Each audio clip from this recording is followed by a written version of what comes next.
Thank you for visiting Jack in the Box. Written by Donworrryboutit. Chili cheese fries. Shut up. Chili cheese fries. Like 3 milkshakes.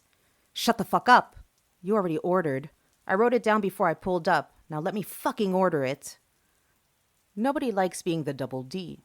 And nothing makes the position of being a double D worse than when your load of drunken friends insists on going to Jack in the Box.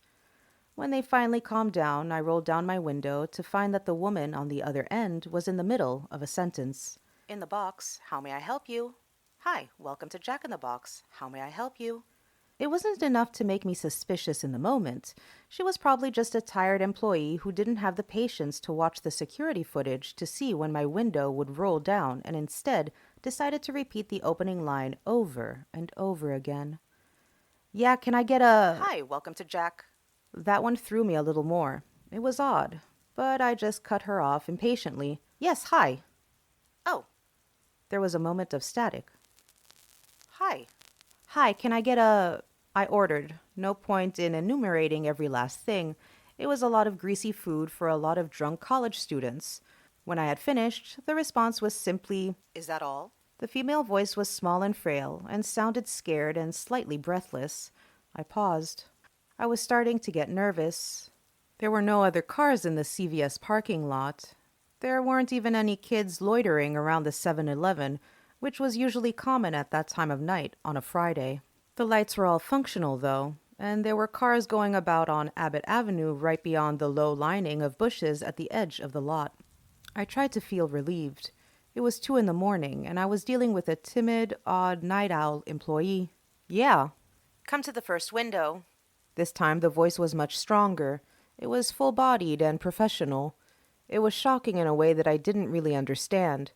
But I pulled forward just as my friend, Sandra, reached forward and twisted the volume of the electronic song playing off of Ethan's iPod. I sighed. When I stopped at the first window, I was greeted by a charming, blonde face. She smiled through the closed window before pulling it open briskly and announcing in the same confident voice, "2345, hun." I handed her my credit card, and she took it, turning away from me to run it. I fell into the drunken interactions that were going on in the car for a moment, asking Ethan to see if Sean was still breathing, telling Taylor to stop singing loudly and crudely. I forgot all about the window for a long moment before I realized that I was probably being rude. When I turned back, the woman was still turned around. "Ma'am?" When she turned back, her skin had gone ghostly white. She was visibly shaking, and her teeth seemed to be chattering. She was scratching something just behind her right ear, out of my view, vigorously. Her huge blue eyes were open wide, communicating what I can best describe was shock. Despite the fact that she was shaking, though, when she brought her arm up, it was steady. She handed me my credit card and receipt, leaning forward to do it. Her face was closer to mine than a fast food cashier's ever had been, and when she smiled, I recoiled. It was sudden, mechanical, and without a doubt the falsest smile I have ever seen. It looked like her mouth had simply been stretched to give the illusion of a smile. She spoke in that tiny, scared voice. "Drive through to the second window, please." I had to say something at that moment. "Are you okay?" She leaned back into the restaurant, still wearing that smile, and closed the window. But she didn't stop staring at me. The shaking subsided. The smile did not. The second window was also closed. I pulled out my phone and checked Facebook, trying to get my mind off of the noise in the car. I was used to Jack in the Box taking like 2 minutes, and when 3 went by, I started to wonder. When 7 went by, Ethan got out of the car and walked over to the window, knocking on it and screaming for food. When she finally came to the window, I got out of the car and pulled Ethan away from the window. When I realized it was the same woman, I froze for a moment. It was never the same woman.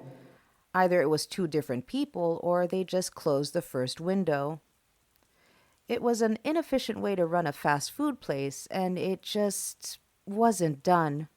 Ethan wandered back into the car as she opened the window. She stuck out 2 bags, and I took them.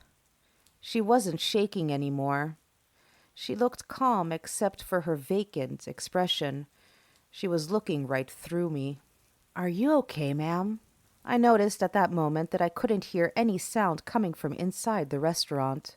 You can always hear the clanging of the kitchen no matter when you visit Jack in the Box. But all I heard was the rumbling of my idling engine.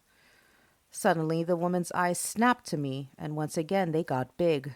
Despite the fact that her expression remained composed, her upper lip trembled for a moment. "Ma'am?" Just then, I saw headlights in my rearview mirror pull into the drive-thru. When I looked back, the woman was staring intently at the headlights before her head snapped right back to me. She scratched behind her ear again, and I noticed for the first time that her thumbnail was missing. There was nothing but blackened, rotting nail bed. And then she dropped her hand, and her expression molded into one of courtesy and service. She smiled that same dead smile. "Thank you for visiting Jack in the Box." She slammed the window shut. My friends ate everything in the car, moaning with pleasure with every ketchup-covered fry and jalapeno popper. When we got home, everyone managed to stumble inside. Ethan carrying the last bag, eating the occasional stray fry out of the bottom. I went to bed without so much as a word. The next morning, I noticed that Ethan had dropped the bag in the hallway. I begrudgingly picked it up and was about to throw it in the trash can when the receipt fell out, along with a few ketchup packets. I hadn't read it. Who does? I had just shoved it in the bag. But when I picked it up, I realized that 3 words had been scrawled on the back in a barely legible, shaking scrawl. Don't eat it. I hope you enjoyed this creepy little story. I have so many questions. Well, actually, I just have 2. What was in that food, and where were all the other employees? Join me next week for more chilling stories. Until then, lock all your doors and windows. Make sure to thoroughly check your food. And stay safe, my ghoulish fiends.